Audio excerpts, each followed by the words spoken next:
Welcome to Picks with the Professor, the show where a real statistics professor gives you sports betting tips. This is college basketball Saturday, January 27th. Solo show today. Some conflicting schedules with my two co-hosts, so we'll run a little minute quicker show because I have less to say about these things. And guys, but I will try to go through and talk about why I like the three plays and obviously give you some insights from the model.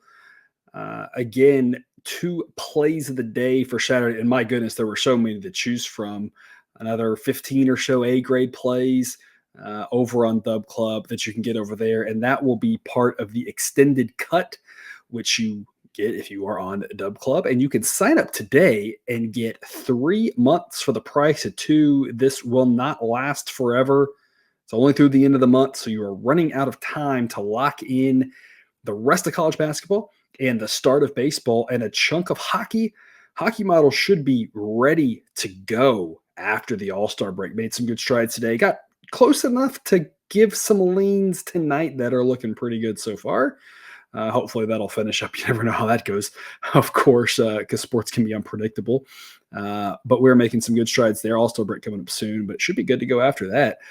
So we get a lot of good things happening there over on Dub Club. Sign up link in the show description to get the 3 months for the price of 2. You can use promo code 24CBB3 or the QR code if you're with us on YouTube. Just take a picture of that with your phone. They'll take you right there. The promo code will be automatically applied for you. So check that out. Otherwise, though, we can get right to it here with Saturday. Again, a lot of games. Kansas and Iowa State jumped out at me. And folks, I've mentioned this to the people on Dub Club. The model doesn't really like Kansas. I remember all models are wrong, right? Some models are useful, but you see they're number 27, and that just shocked me. But they're not really high in anybody else's model that I've seen. Anything that's publicly available, they're kind of around 20 or so, and it's just shocking to me because this Kansas team, is historically a top 10 team. Iowa State, if it wasn't for their defense, would be in the same boat. You see the offensive and defensive grades according to Sideline are all pretty similar. It's just Iowa State has that killer defense. It's also a very tough place to play. And folks, if you know anything about this rivalry, it's a very one-sided rivalry. And what I mean by that is Iowa State takes this very seriously. They really want to beat Kansas. Kansas doesn't really have many rivalries in basketball. I think they just think of themselves, no offense if you're a Kansas fan, but if you're a Kansas basketball fan, you've lived a good life for the most part. And you probably don't think of many teams as rivals because you just think you beat up on everybody, right? And that's fair. That's the way it's gone in the Big 12 with the whatever it was, 10 consecutive conference championships or something like that. Iowa State is going to get up for this game. Their crowd's going to get for it. It's a tough place to play. That home court advantage is going to be really showing. And the model thinks Iowa State's the much better team anyway. Getting this at minus 154 is a steal. We locked this in, sent this out to our people on Dub Club. I have no idea where the number is going to go, where it's going to be. By the time we start recording this, it's already jumped about 20 cents. I'd still be playing it there if that was where it is. But by the time you see this, it may be up or down. I have no idea. Fortunately, I can't predict it and speak for what the books and what the market and what the people with the money and the influence are going to do with this. But I just think Iowa State wins this enough times to make this a pretty solid play. You can lay some points as well. This is right on the borderline. We've talked a lot about where you should shift from one to the other.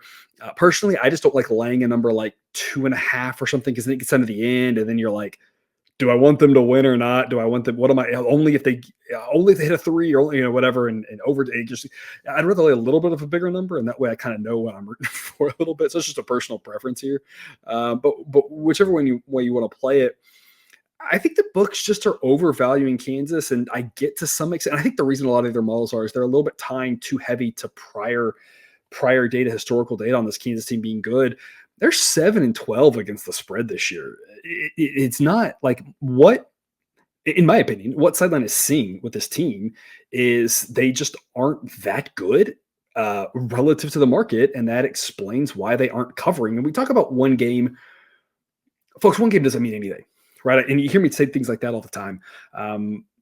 We grade the model off of multiple games, and we grade how a market views the team on multiple games, right?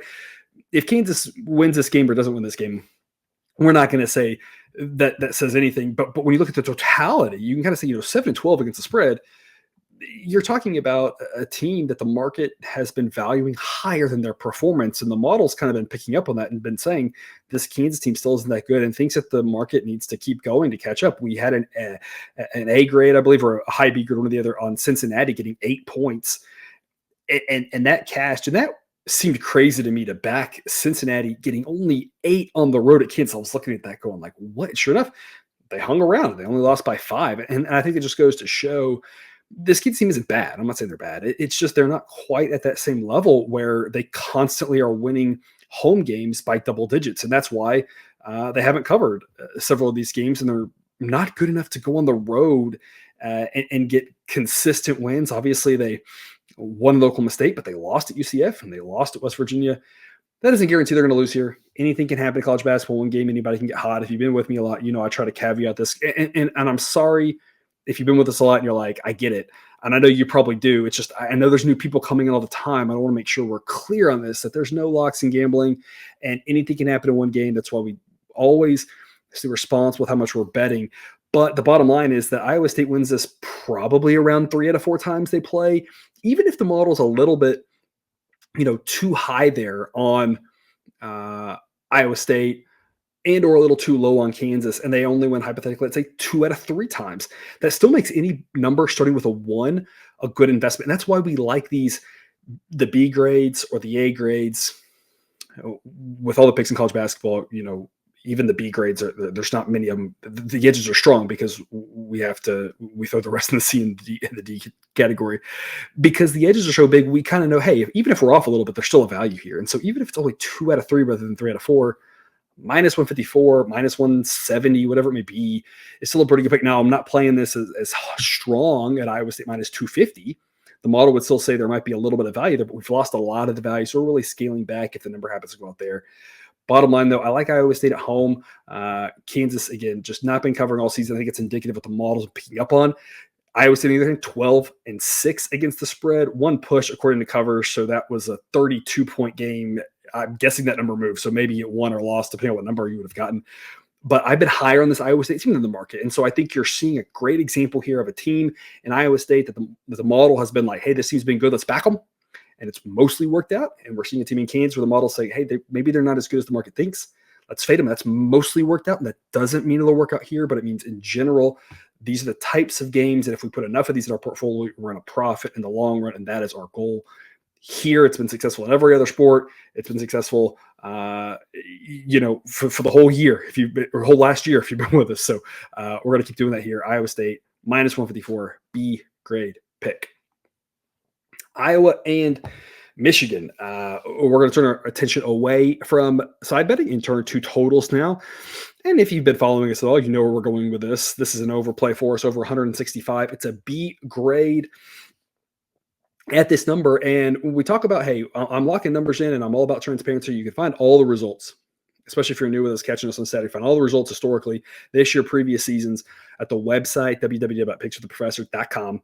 At the very bottom, you can find the links to the current season and previous seasons. And, at least as of right now, and again, I never know where the numbers are going to go, but Iowa State was minus 154 when we locked in and sent that out. And it jumped up a little bit. This number was 165, which was a B grade. By the time I'm recording this now, there's actually a 163.5 out there that I was personally able to play. That makes that an A grade. So this is either a B plus or an A minus. Either way, it's a pretty strong pick and should be part of your portfolio, assuming the number doesn't climb up in the upper 160s. Been doing a lot of looking at totals, and it's just like everything we do with totals seems to work in the macro. That doesn't mean we win every single total bet. That's ridiculous, right? And we're not winning 65% either, because that's also ridiculous, right? But we're profiting over the juice at like every level almost, and over A grade overs and A grade unders and a bunch of the other trickle down B, C, D overs and unders. If you just blind bet every total, the model said all 3,000 of them, you'd profit. That's insane how well totals have done. And I've been doing a lot of calibrating, trying to figure out some of these higher and lower ones. Should we be going this high or not? And everything kind of keeps pointing back to, sometimes we don't. There's times where these bigger numbers we go under, but we've been pretty consistently. If you've been seeing the sheets, you kind of can see this if you look back, and maybe you haven't thought through it, but pretty consistently these big totals numbers. We've been kind of going over 2 out of 4. We've been passing on 1 out of 4 and going under on 1 out of 4. And it's been a pretty decent strategy. A lot of these numbers haven't gotten big enough, and there's times when they have. We've backed off. We've said, no, the number's high enough. We're not going to take it. There's other cases where we've said the number's way too high. Let's go under. But Iowa's one that the market just hasn't caught up with. And surprisingly, Michigan isn't either, largely in parts of the fact that we talk about Iowa's defense being bad. Michigan's defense is just as bad. You'll see this is Michigan's home rating. This is a home game for them. And so they'll have their best player in the lineup that makes them better than on the road when he's not in the lineup, obviously.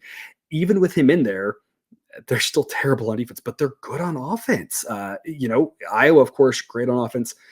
A lot's been made of their road struggles, but they've been good on totals, even on the road, because sometimes they get hot and score and sometimes they don't. Their defense is terrible, and Michigan can score a lot of points.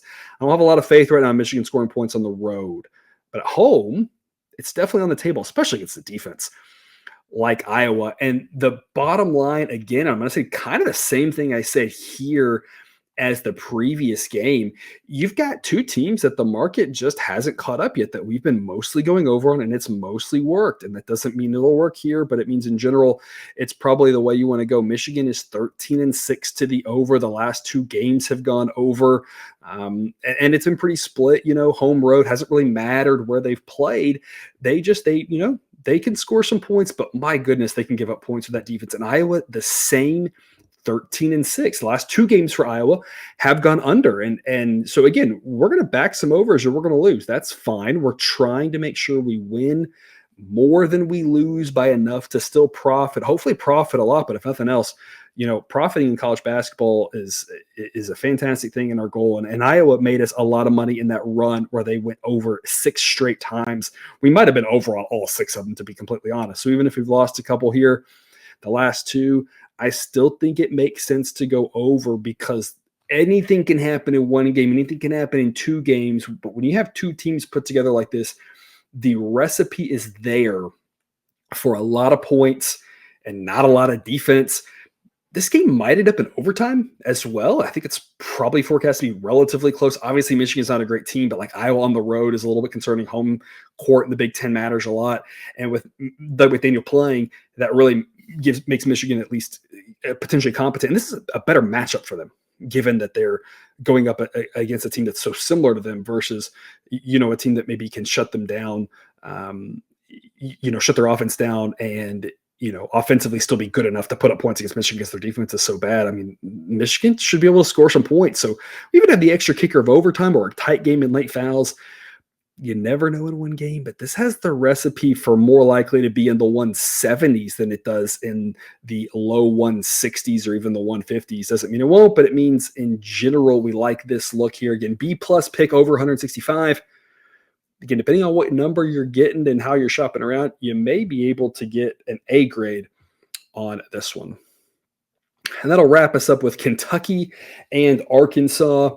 Kentucky getting having a disappointing outing last time. Arkansas having a disappointing season. Another disappointing outing for them. Getting thumped by Ole Miss, where we had Ole Miss as an A grade. We're going to back Kentucky here. Model thinks they win by an average of 10. I like this spot for them as the bounce back. Partially as the bounce back, partially as while Arkansas has a great home court, it hasn't really mattered that much this year because this Arkansas team is just dreadful. They haven't figured it out yet. Maybe it happens here, but we've been fading Arkansas a lot lately. It's been making us a lot of money. We've been backing Kentucky a lot. It's been up and down, but it's not been negative at least. And so it's a decent formula to do the same thing. Laying 6 here is a B grade pick. Can't be too confident ever laying points on the road, but if you've just said, look, the market has not caught up to Arkansas, like we've been saying, and you've been fading them, you've been doing really well. They are 5-14 against the spread. In conference play, since conference started in the new year, they are 1-6. I don't know exactly how many of those games we faded Arkansas on, but it was a lot. And the one time that they won was a miracle home game against A&M where they played fantastic in the first half. They played exactly one good half of basketball, I think, in their 6 conference games. And it wasn't like it was much better to start the season. So if you've been with us anytime, we've talked about a lot about Arkansas just not being a very good team. And again, as much as the home court has been historically a good thing, they got thumped by South Carolina in a game that they were favored. 2 weeks ago, they lost by 30 to Auburn. And is Auburn a better team than Kentucky? Absolutely. Are they 30 points better? No. Are they 20 points better? No. And anything can happen in one game. So I'm not saying that's exactly how it's going to translate. I'm just saying there's a lot of evidence that this Arkansas team is just not up to par. You can see it with the ratings on the screen there that Kentucky's defense isn't good, and it's still better than Arkansas's offense and defense. And of course, Kentucky's offense, you don't expect to struggle quite like they did that last time out. So we're going to lay the 6 with Kentucky. Again, if you've been backing them for the most part this season, you've done well 11-7 against the spread. And so I'm not looking solely for these types of games, but going through with a lot of games, I like to use the model to look at it and say, where is it telling me to stay away from that I'm initially thinking? So these are kind of 3 games that I looked at and I said, I kind of would lean this way, and the model's telling me go the same way. I kind of like where we're going there. So these are 3 B grades that I have highlighted for us, and there are many more A grade plays over on Dub Club. Again, you can sign up with the link in the show description. And if you are with us over on Dub Club, after the music, you will hear me discuss the plays of the day. Briefly, my quick thoughts on those. Otherwise, though, best of luck this weekend. Remember, as we are always saying, it's written at the end of the video if you don't watch the outro video. But as just a reminder, even though I haven't said it in a while, you can eat your betting money, but please don't bet your eating money.